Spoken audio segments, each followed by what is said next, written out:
teman-teman, perkenalkan kami dari kelompok 5 yang beranggotakan saya sendiri, Sigi Hulianti Permata Lestari, dan teman saya Nopi Rahmawati, Feni Anisantika, Jenny Monika, Adelia Paramita, dan Melisa.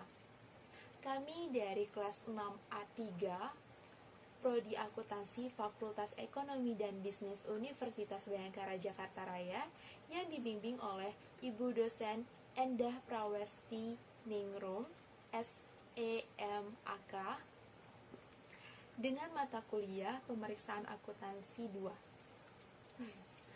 Nah, di video kali ini kami akan membahas tentang audit komputer.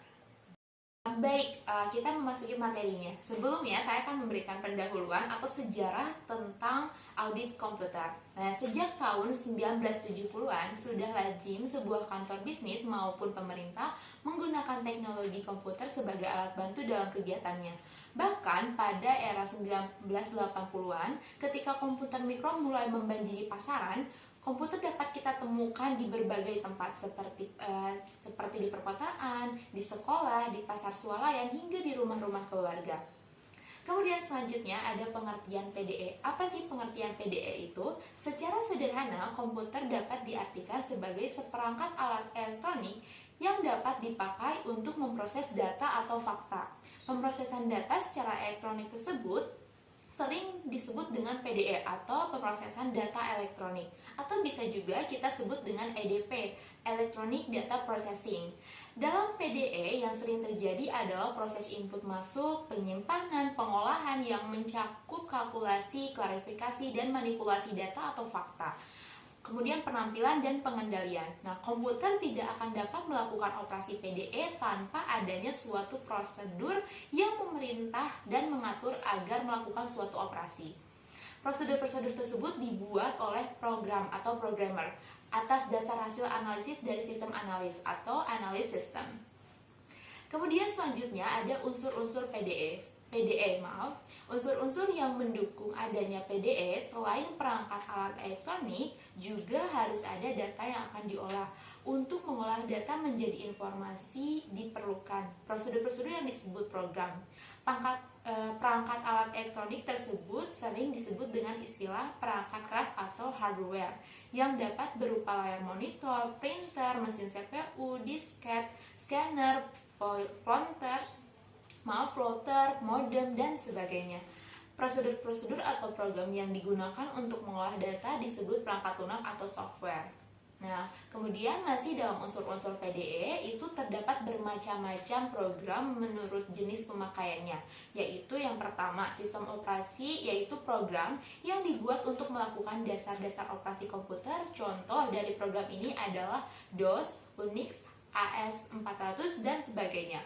Program paket yaitu suatu program yang dibuat oleh software house yang dimaksud untuk memudahkan para pemakai dalam melakukan suatu pekerjaan.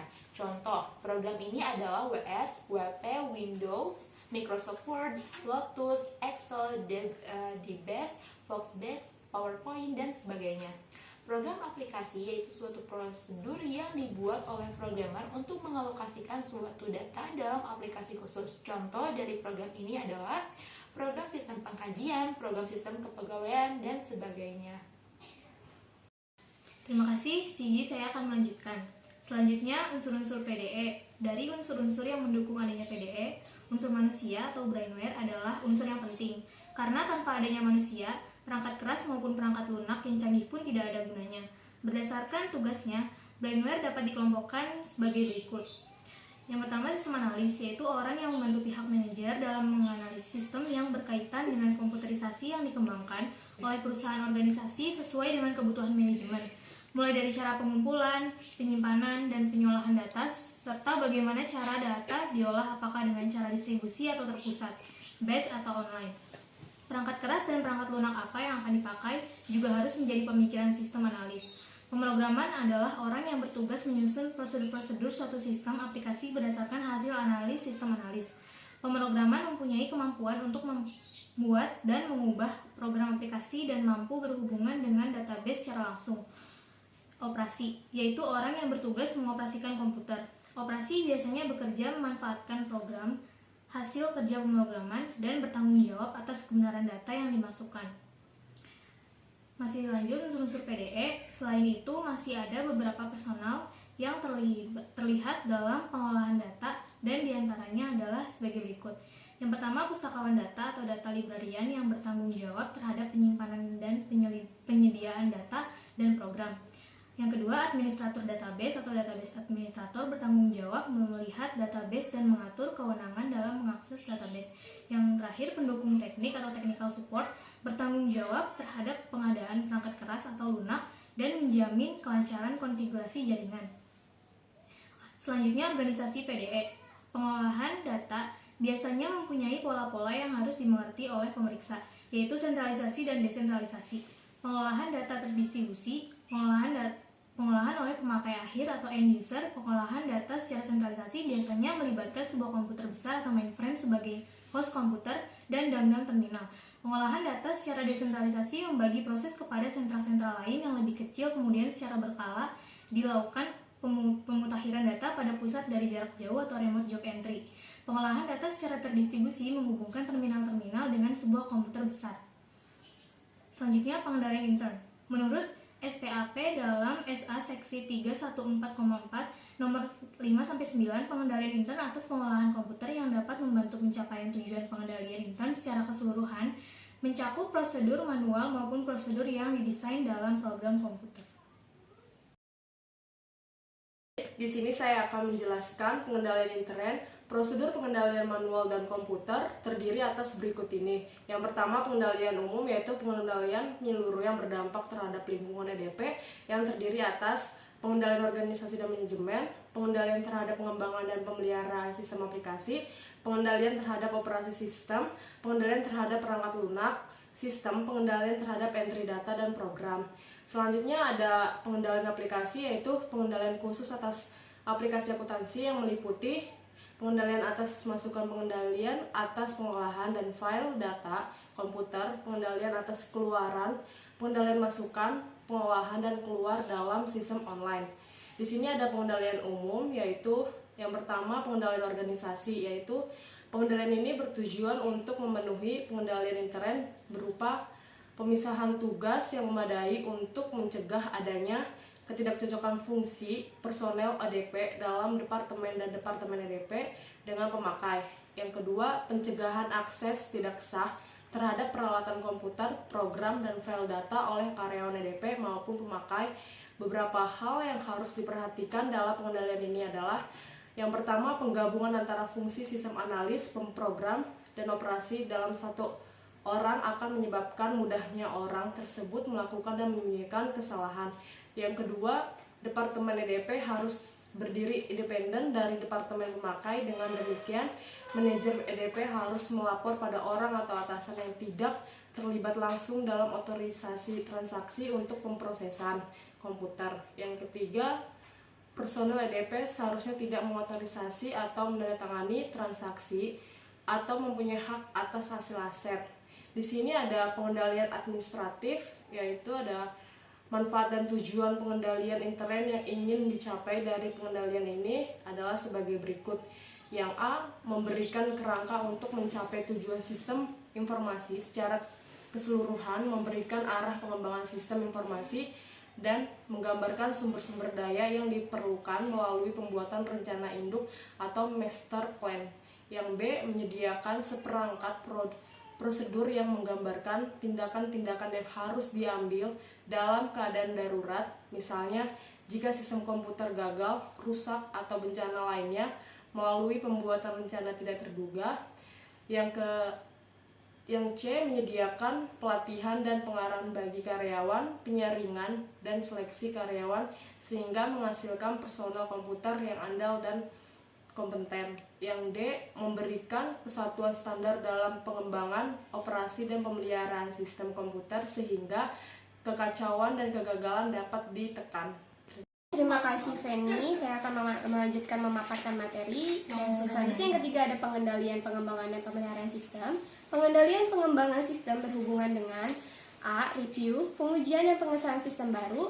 B. Pengendalian atas perubahan program. Dan C. Prosedur dokumentasi. Selanjutnya yang keempat ada pengendalian hardware dan software. Teknologi komputer modern telah mencapai tingkat kepercayaan yang tinggi dalam peralatan komputer. Kategori dari pengendalian ini meliputi A. Do read adalah input data akan 2 kali dan kedua bacaan tersebut dibandingkan. Yang B. Parity check, yaitu data diproses oleh komputer dengan menggunakan aturan bit atau binary digit 0 atau 1. Yang C. Echo check, ialah tes echo merupakan pemindahan data yang diterima device output kembali ke unit sumber untuk dibandingkan dengan data asli. Yang D ada read after read, komputer membaca ulang data setelah dicatat dalam storage atau output device dan menguji data dengan membandingkannya dengan pada sumber asli. Selanjutnya yang kelima ada pengendalian dokumentasi, di mana pengendalian dokumentasi berhubungan dengan dokumen dan catatan yang dirancang oleh perusahaan untuk menggambarkan aktivitas pemrosesan komputer. Dokumentasi yang dimaksud meliputi A. Penjelasan dan flowchart dari sistem dan program. B. Instruksi operasi untuk operator komputer. Dan C. Prosedur pengendalian yang harus diikuti oleh operator dan pemakaian. Dan D. Uraian dan sampel dari input dan output yang diminta. Selanjutnya yang keenam ada pengendalian keamanan, di mana pengendalian keamanan ini terdiri dari pengendalian akses atas file dan program. Pengendalian akses seharusnya mencegah penggunaan secara tidak sah dalam departemen EDP, data file dan program komputer. Pengendalian spesifik meliputi penyelamatan fisik maupun prosedur. Terima kasih Adelia, saya akan lanjutkan. Di sini ada pengendalian aplikasi. Jenis pengendalian ini berhubungan dengan tugas spesifik yang disajikan oleh komputer dan didesain untuk memberikan jaminan bahwa pencatatan, pemrosesan, dan pelaporan data oleh EDP disajikan dengan wajar. Berikut ini ada 3 kategori yang termasuk dalam pengendalian aplikasi, yaitu yang pertama ada pengendalian input, yang kedua ada pengendalian pemrosesan, dan yang ketiga ada pengendalian output. Saya akan menjelaskan satu persatu. Yang pertama ada pengendalian input. Pengendalian input didesain untuk memberikan jaminan bahwa data yang diterima untuk diproses telah diotorisasi. Maksudnya diotorisasi adalah diotorisasi secara sah, pemasukan transaksi harus diotorisasi dan disetujui dengan otorisasi manajemen umum dan khusus. B. Diubah ke dalam bentuk yang dapat dibaca oleh komputer. Pengendalian ini dilakukan untuk memastikan bahwa A. Data telah dimasukkan dengan benar, dan B. Data yang dikonversi adalah valid atau sah. C. Dapat dipertanggungjawabkan. Pengendalian ini diperlukan untuk meyakinkan bahwa input data tidak hilang, ditambah atau berubah selama perpindahan atau langkah proses antar departemen. D. Melalui koreksi kesalahan koreksi dan perbaikan kembali data yang salah sangatlah viral dalam keakuratan catatan akuntansi. Yang kedua ada pengendalian pemrosesan. Jenis pengendalian ini dirancang untuk memberikan jaminan bahwa pemrosesan komputer telah dilakukan sesuai dengan tujuan untuk aplikasi yang termaksud. Artinya, semua transaksi diproses telah diotorisasi, transaksi yang tidak diotorisasi akan ditolak dan tidak ada transaksi tanpa diotorisasi. Yang ditambah, pengendalian pemrosesan mempunyai banyak bentuk, tetapi kebanyakan telah diprogram dalam software aplikasi yang digunakan. Antara lain A. Program checks untuk mendeteksi hilang atau tidak terprosesnya data. Yang B. Program checks untuk menguji perhitungan aritmatika. Yang C. Program checks untuk menjamin ketetapan posting. Selanjutnya ketiga ada pengendalian output. Pengendalian output dirancang untuk memastikan bahwa hasil pemrosesan adalah benar dan hanya personel yang memiliki hak yang menerima output. Ketetapan hasil pemrosesan meliputi file terbaru dan hasil cetakan printer. Prosedur pengendalian output adalah sebagai berikut. A. Penyeleksian segera atas output untuk mendeteksi kesalahan yang terjadi. Yang B. Output harus segera diserahkan ke bagian kontrol dan didistribusikan oleh orang-orang yang berwenang kepada pemakai output yang berhak. Yang C. Output kontrol telah direkonsiliasi dengan input kontrol untuk memastikan bahwa tidak ada data yang hilang atau ditambah selama pemrosesan transmisi data. Yang D. Semua formulir yang penting seperti faktur tagihan, pembayaran harus dipranomori dan dipertanggungjawabkan. Konsep-konsep pemeriksaan PDE atau pemeriksaan data elektronik Dalam melaksanakan PDE audit, seorang auditor dapat memutuskan apakah ia akan menggunakan komputer atau tidak. Ada 3 metode yang sering digunakan. Yang pertama ada audit around the computer, yang kedua ada audit throughout the computer, dan yang terakhir ada audit with the computer. Pengertian pemeriksaan PDE bertujuan untuk memberikan opini atau pernyataan terhadap sistem informasi yang terkomputerisasi. Pemeriksaan harus menilai apakah sumber daya telah digunakan secara efisien dan ekonomis, semua kekayaan aset dilindungi dengan baik, terjamin integritasnya, serta terdapat pengendalian internal yang memadai. Pemeriksaan PDE harus memberikan perbaikan pada organisasi di bidang pengamanan aset-aset pemrograman data, integritas data, efektivitas sistem pemrosesan data, dan efisiensi sistem pemrosesan data.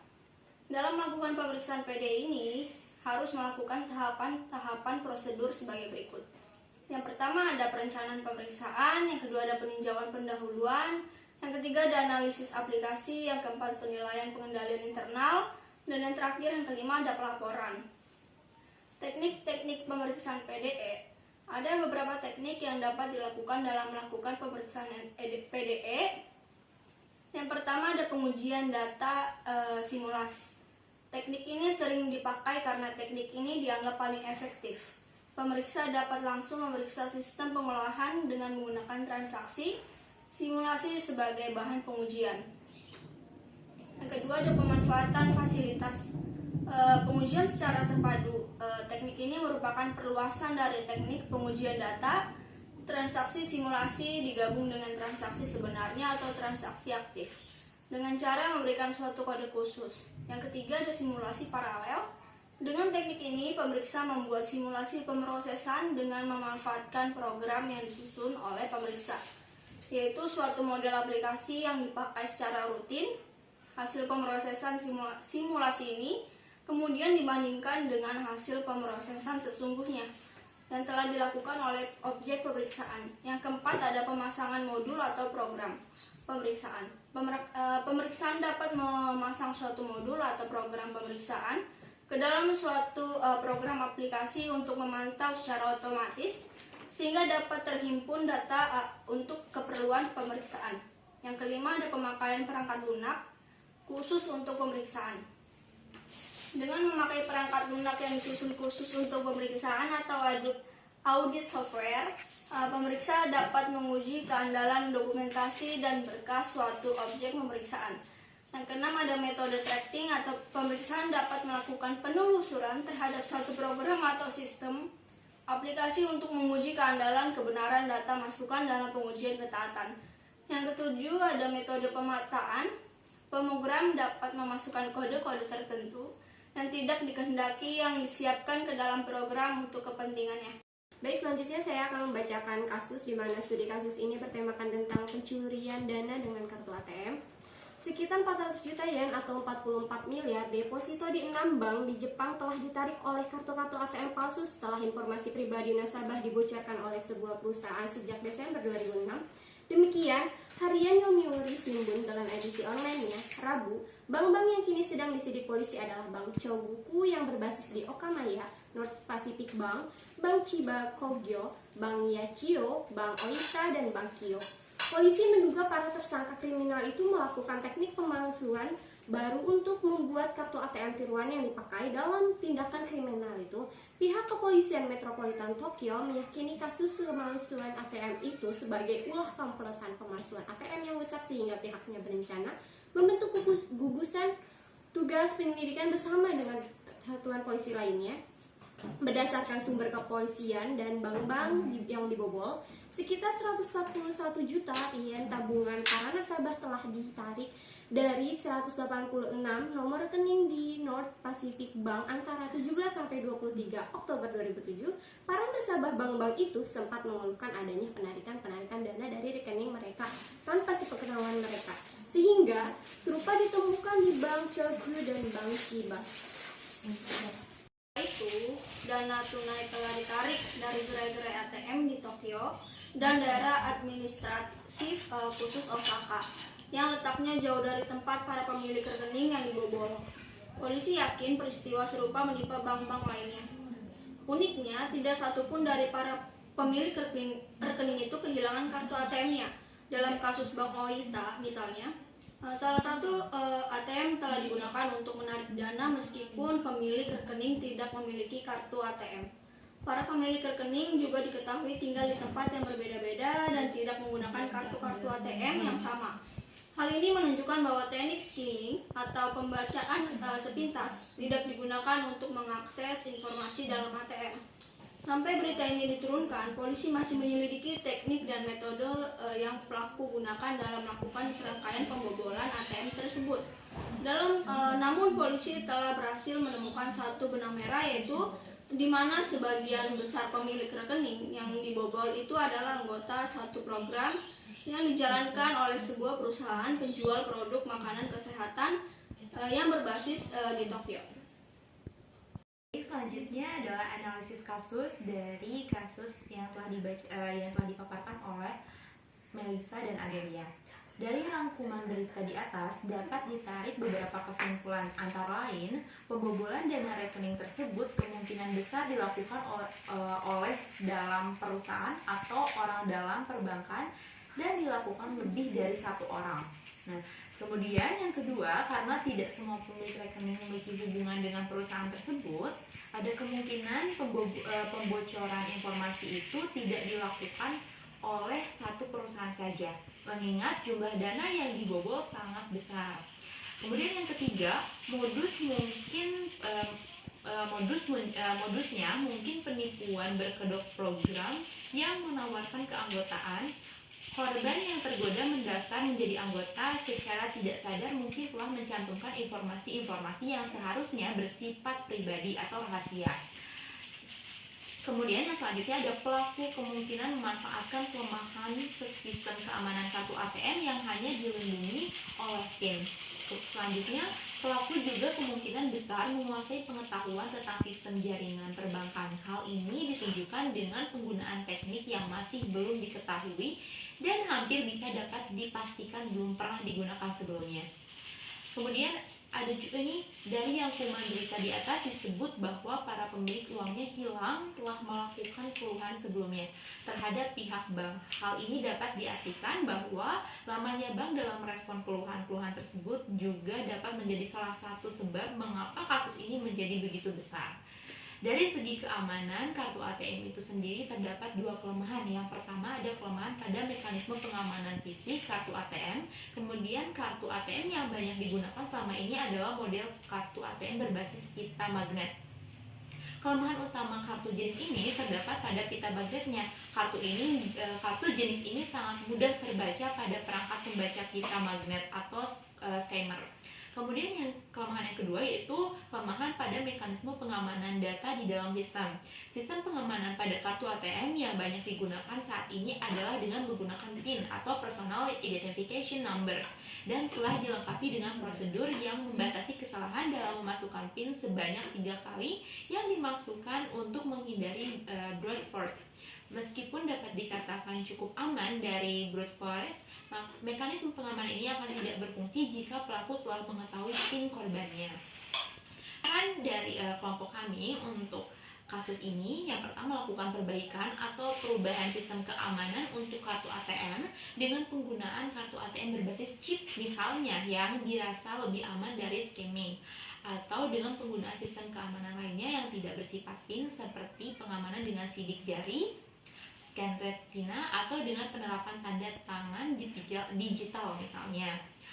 Yang kedua, karena pembobolan ini sebagiannya juga disebabkan oleh kelengahan pemilik rekening, ada baiknya jika setiap bank yang mengeluarkan kartu ATM memberikan edukasi kepada para nasabah tentang tata cara penggunaan kartu ATM dan bagaimana cara untuk menjaga keamanannya.